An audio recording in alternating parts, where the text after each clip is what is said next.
is Jill Weber, another of the substitutes. Tell you, Coach Sweeney is not afraid to bring in a lot of players off that bench. The foul was on Weber. Her first. The Lake City team has 2.5 sets of twins. Aren't you going to ask me how they get 2.5 sets? Well, I kind of did a double take on that, but what do you mean by that? They have Jill and Jane Weber, Judy and Jody Detmer, and they have another twin, and the second half of that twin set does not play basketball. That foul is called on Amy Byron. Just checked in for Henderson, her first.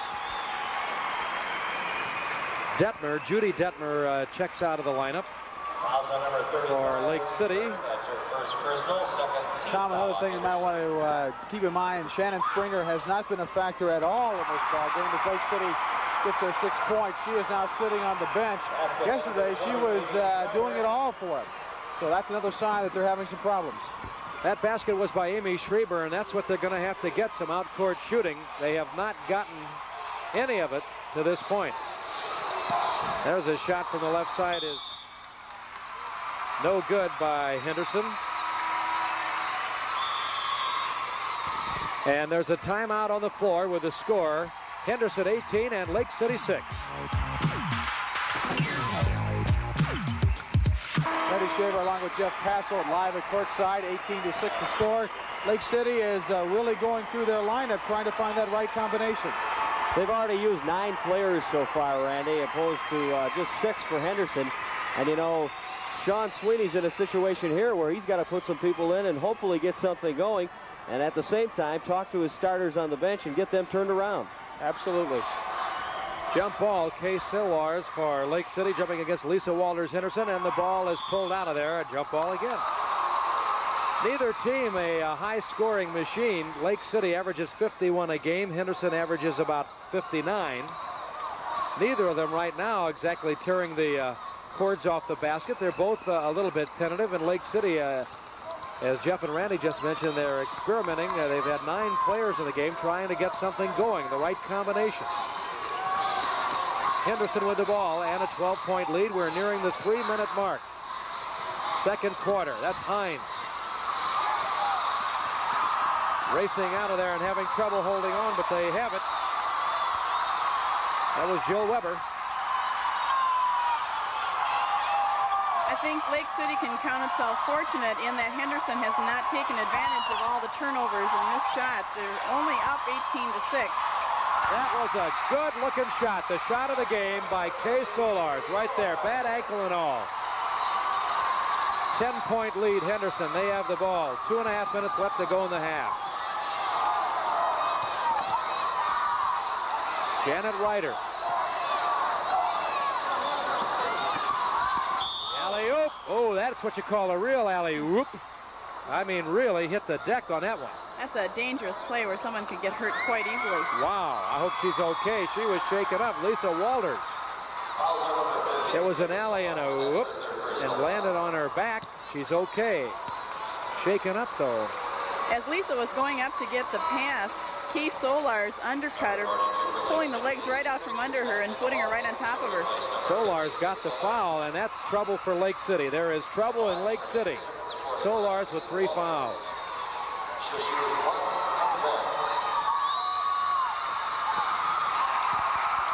First shot is good by number 45, Lisa Walters. Lisa with 8 points, 3 out of 4 from the line. There we see Kay Solars on the bench with her coach.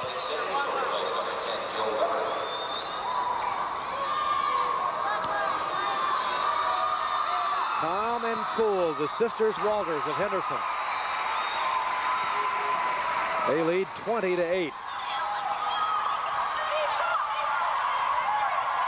So that zone is on the person with the ball very quickly. If you have the ball, you become very popular to those people wearing the black jerseys. Nice play to save it. Did she save it? It will belong to Lake City. Off the fingertips of Ellen Hines. Henderson is putting up one of the best zones that we've seen. There's tremendous movement in it, keeping Lake City way out. Shannon Springer. And an errant pass goes out of bounds, intended for Lisa Christians. Lake City not giving them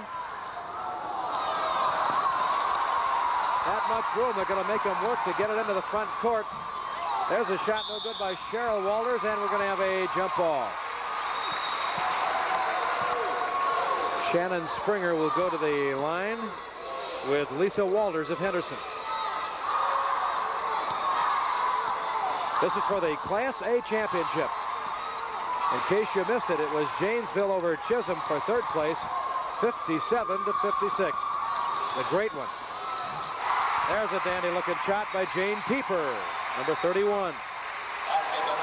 And you see the score, 22-8 Henderson. We're under 1:30 now left to go in the second quarter. Kay Solars, or I'm sorry, rather Munich had that.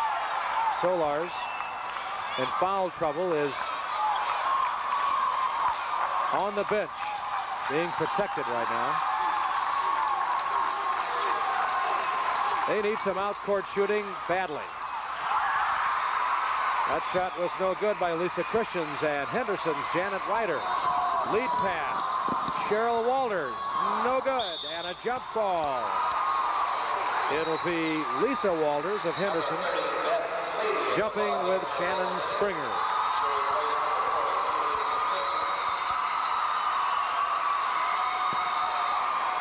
We're certainly seeing why Henderson is the only undefeated team in the tournament. Mona Sarda of Janesville, our outstanding star who had 23 points in that victory over Chisholm, said that she thought Henderson might win this game, but she felt it was going to be very, very close. What a player Sarda is. I'll tell you, she's going to go to Mankato State apparently and play basketball.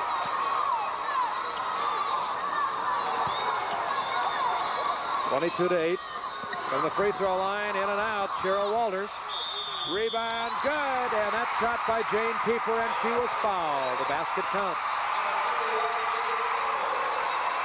What Lake City certainly didn't need at this point, 25 seconds before the end of the half, was a three-point play.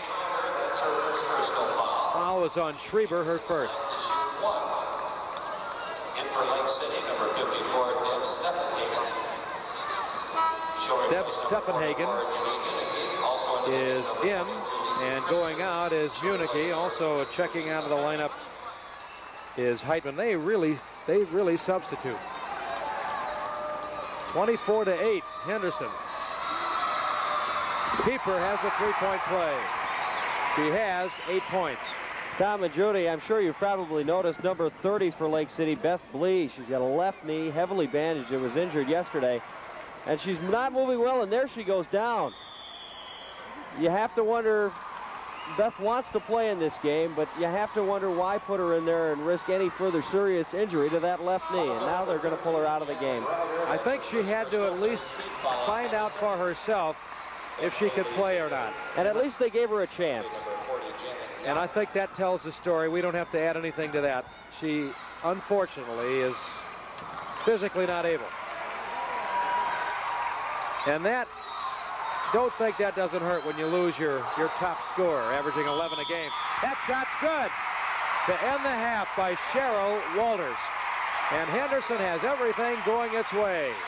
They've played some slow-down basketball, but they've parlayed that into a pretty big lead here, 27-8, as the teams head for the locker room. And I'll tell you, there's going to be a frustrating time, I believe, in the Lake City locker room, because this team has only scored 8 points, Judy. That's right, Tom. It's got to be very frustrating. You have to feel so bad for Lake City to be down by so far. Let's go down to the floor now, and Randy Shaver.